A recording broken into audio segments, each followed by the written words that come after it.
powerful, beautiful language, performance. But the truth is pretty much everything I want to say today. But that does not mean I'm done. Nor does my definitely endorsing that Adam was a Bulls fan.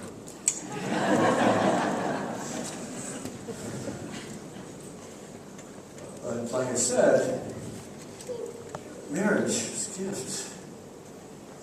It goes back to the beginning. As I said a couple of weeks ago, it's the high point of God's creation. It's the ending point of His work of creation. Two become one. Become then in creation a new life. But there in the fall, when sin comes, what does Satan hit? Marriage. We're flawed. We are flawed and we're fallen. And that's why it can be so hard sometimes, because every marriage that ever existed from the fall consists of exactly two fallen people that crash their flaws into each other again and again. There's only one hope. As Pastor Mark talked about last week, the covenant keeper, the perfect covenant keeper, our Lord Jesus Christ. That's our theme today, is power for marriage. How do we live and thrive as fallen creatures in this gift of marriage? And where have we been? A couple weeks ago we talked about what we call the secret of marriage. What is it? Marriage is instituted by God, but not just as a gift of God. It's instituted by God with the gospel in mind. God designed marriage. What He gave Adam and Eve, what He's given in marriage, is with the gospel in mind, even though it's long before Jesus was born. Marriage is a living picture of the gospel, and that's how it is to be lived. That's what we talked about a couple weeks ago. Last week, Pastor Mark talked about the essence of marriage, and the essence of marriage is the covenant. The covenant. And he talked about the importance of covenant marriage, not a consumer marriage, a me marriage. The covenant, which is not about feelings of love, but about a commitment to acts of love. A covenant to we, not just me. And he is urging us, crying out to us, watch out. Watch for the consumer marriage covenant. So if you weren't with us last couple weeks, those two messages are on our website. They're posted on Facebook. The discussion guides we've been putting out each week, they're also available online. I would encourage you to take the time to listen and to talk about it. Now today, we're going to pick up where Mark left off last week. Remember at the end of the message, he's talking about the importance of having to be in the Word. We need to be in the Word. Whether we're hurting, whether we're healthy, whether we're married, whether we're not, we need to be in the Word, because that's where our help and our strength is. Well, today, the powerful marriage. We're going to pick right up back there. We're going to head back into Ephesians 5 again. Now, those of us who've been with us the last couple of weeks might be going, again? This is our third week in a row on Ephesians 5. Is this like a typo mistake or what? What's with this? And then we had that. It's a difficult passage, isn't it? How many are like tripping over submit? Yeah, hey, like that? Tough word. Tough word. But misunderstood word. Misunderstood. For a couple of reasons why we have such trouble with that word. And one of them is in us, and one of them is in culture. That word, and that what's being contrasted here between husbands and wives here, we're hearing both those words wrong. We hear submit and think of power. We think love, we think of feelings. Both wrong. It's not about power. So when we hear that word submit, our mind gets overlaid with connotations of oppression, domination, and power. And it's like, this afternoon during the game, yo, woman, bring me a beer now. If I tried that, that's a duck. One coming up. It might be her, it might be any of my daughters too. That's not what it means. That's not what it's about. It's, would this be different? How would this go down if instead it said, become servants of one another out of reverence for Christ? That doesn't sound offensive. It means the same thing. That's his point here. We trip over the word submit because our culture ties it up with a lot of extra baggage, and also because our culture, we highly, highly, highly value our individual freedom of expression. And submit? I don't submit. I'm American.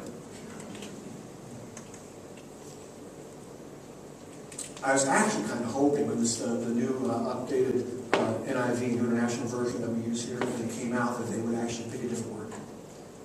Because there's so much baggage. That's getting in the way of what the text really means. Submit. Serve. Become a servant. So what's he saying here? Wives, become a servant to your husband. Lift him up. Seek his fulfillment. Seek his joy. Seek his happiness. Serve him. What's he saying to husbands? Husbands, love here means serve. He explained that as Christ gave himself. Husbands, serve your wives. Lift her up. Exalt her. Serve her. Lay down your life for her to the point of dying for her. He didn't say that to the wives. Husbands, die for her. If you're willing to die for her, that covers a lot of lesser things. It's serving. That's the picture of laying down your life to lift up the other. And both are doing that. It's about power. Because the model is Christ and his church. As Christ submitted himself, became a servant to his church by giving himself completely, by looking at his bride and seeing all of her faults and sins, and instead of pointing his finger, he took it all on himself and let it take him to the cross, where he died to make her holy, radiant bride. And he exalts and lifts up to the world. And as the church submits itself to Christ and lifts him up and honors him and seeks to serve him, you see the picture? That's what we're talking about. But it's hard. One thing I mentioned is the culture and all the cultural baggage around the word submit. But the other is because even we do understand it, we don't like it. Who do I want to serve above all? Me. That's where our fallen, flawed nature really is manifest. Our own self-centeredness. That's the real problem here. Because the call to submit to one another out of reverence for Christ is a call to get out of ourselves and to serve the other.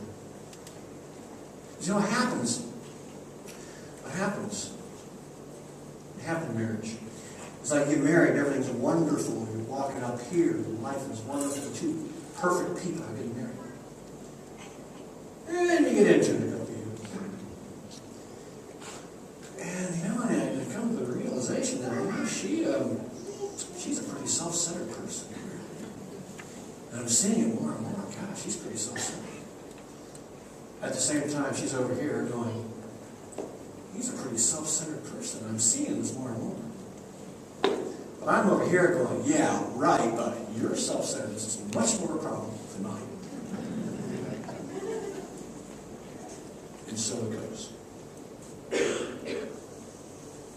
And that serpent is lurking behind all kinds of problems in marriage.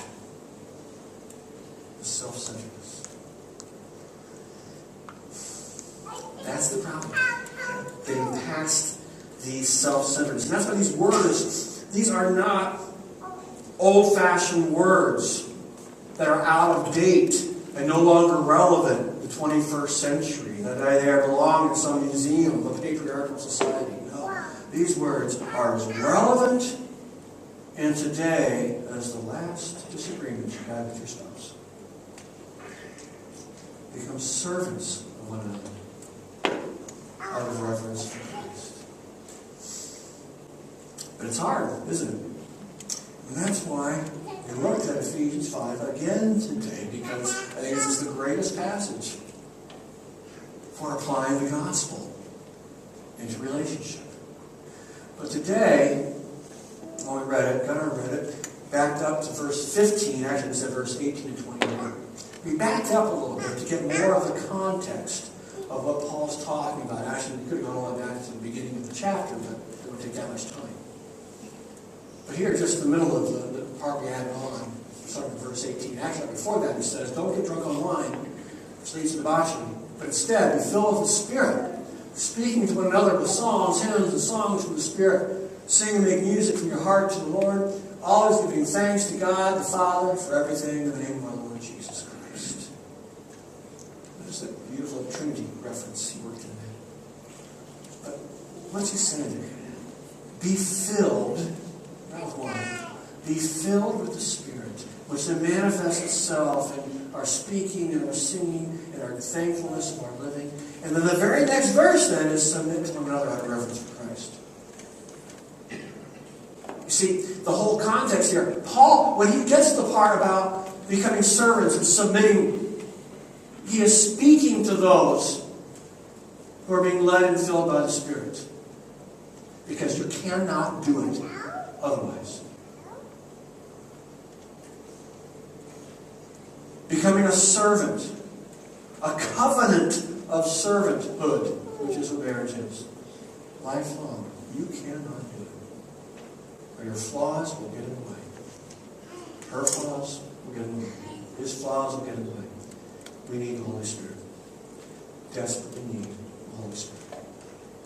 Paul's saying here, be filled with the Spirit. And then he goes into this whole section of then what that means in relationships. Instead, again, we're focusing on the marriage relationship, but this applies to all relationships. All relationships that we have. We are called to be servants. That's what Christians do. Christ served, we serve. Simple as that. So, 21, submit to one another out of reverence for Christ. Then after that goes into the section about marriage. After that, in chapter 6, he's talking about parents and children submitting to one another, serving each other within the roles that they have. Then he goes in and talks about masters and slaves, or as we hear today, employers and employees. Serving, submitting to one another, serving. The point is, the Spirit is going to lead us into living relationships of Christ-like servanthood. This is marriage. This is all relationships. This is the shape of the Christian life. There's a few other passages. Philippians 2, 1-4. Not specifically about marriage, it's about relationships. Look what he says. Therefore, if you have any encouragement from being united with Christ, if any comfort from His love, if any common sharing in the Spirit, any tenderness and compassion, this is all on the foundation of connected with Christ, led by the Spirit. It's all wrapped up in that. Then be like-minded by having the same love, being one in spirit and of one mind. Do nothing out of selfish ambition and conceit. There's the self-centeredness. Rather, in humility, value others above yourselves, not looking to your own interests, but each of you to the interests of others. See that? That's in all relationships. Think about that in marriage. That's submission. Lifting up the other, considering them, valuing them, and looking to their interests. I can't tell you how many times over the years Teresa and I have had disagreements. And I know I'm right. You laugh. And somewhere along the line, the Spirit reveals to me my utter selfishness. You know, it's always there. And I feel perfectly justified. Value others above yourselves, not looking to your own interest. Now this passage, which is the most popular passage to read at weddings, even though it's not about marriage, it's about a congregation getting along with each other. And he says, love is patient, love is kind, it does not envy, it does not boast, it is not proud, it does not dishonor others, it is not self-seeking, it is not easily angered, it keeps no record of wrongs. That's submission. That's looking to the interests of others, it's lifting them up. So being patient, being kind to them. That's what Christ would work in us. That's the picture, that's the gospel. But it's hard. We need the Holy Spirit, but we need what the Bible calls the fruit of the Spirit. Paul writes about this in Galatians. The fruit of the Spirit. Love, joy, peace, forbearance. That's the new one I've been using. Forbearance and patience. But I hope it doesn't help me. Means the same thing. Love, joy, peace, forbearance, kindness, goodness, faithfulness, gentleness, and self-control. Against such things there is no law. Those things helpful in marriage? And don't be thinking, yeah, my spouse needs some. We need this. We need this in all relationships. Yes, I need these. And now Paul is calling it fruit of the Spirit. He's not saying, I get to the gym and work out and build up your muscles of love. It's fruit of the Spirit. It's what the Spirit does. When we put ourselves where the Spirit can work in us and we walk with the Spirit. The Holy Spirit works this in us. And that's our point. That's our takeaway today. Marriage is hard because of our self-centeredness. We need the Holy Spirit. We need the Holy Spirit. So walk with the Spirit. Walk with the Spirit together. You're not married. You still need the Holy Spirit in all your relationships, your work relationships, your family, your neighbors. Marriage especially. That covenant of servanthood. That covenant of love. We need the Holy Spirit. Where do we find the Holy Spirit? How does the Holy Spirit bless us? How do we enhance and strengthen our walk with the Lord as couples? Okay? Now I want you to think about that. Think about that. And then we're going to get to the interactive part of the sermon. So I want answers. Because I was going to have the video of the marriage mentors answering that question, but then sickness and my own kind of got in the way this week and didn't get that done. But why we got answers right here? No.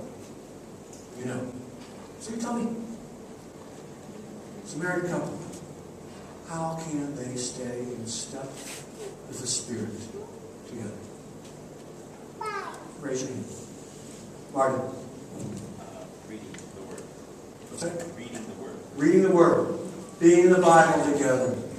Reading a devotion book together. Reading devotion together. Reading the Word. Talking about it. Great. The Word of God is power. Very right. He took your name. Okay. We discussed. Okay. We have been married for over 13, and we have never had a serious argument. 13 years, you guys?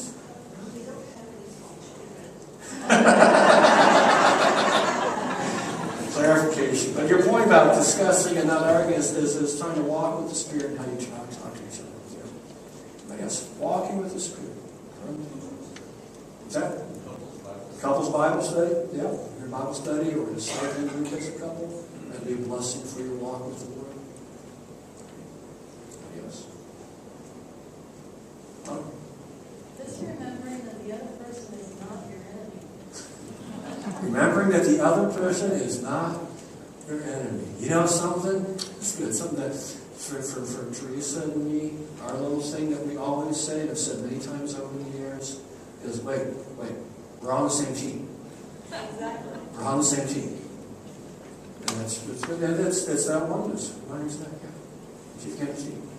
Praying together. Praying together. Can't say enough about that. The importance of, yes, praying before meals, but praying together. In the morning, the evening, whatever. about yourself, about others. I don't know there's anything that shall build spiritual intimacy as praying together. Wonderful. Thanks. Yeah, Just talking with one another.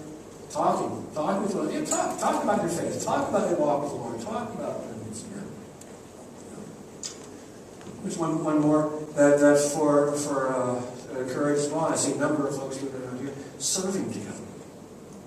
When you're working with the Lord, following, serving the Lord, serving together. Something Teresa and I enjoy very much. Worship band together, leading a discipling group together. Worshiping together. Worshiping. So the point is, again, marriage is hard because of our fallen nature. We need the Spirit. But are we going to allow that to accident? It's a call and invitation to be intentional about keeping in step with the Spirit. Being in the Word, as Mark said last week. Praying together. Worshiping together. Serving together. Maybe joining a Bible study together or a discipling group together. Being intentional.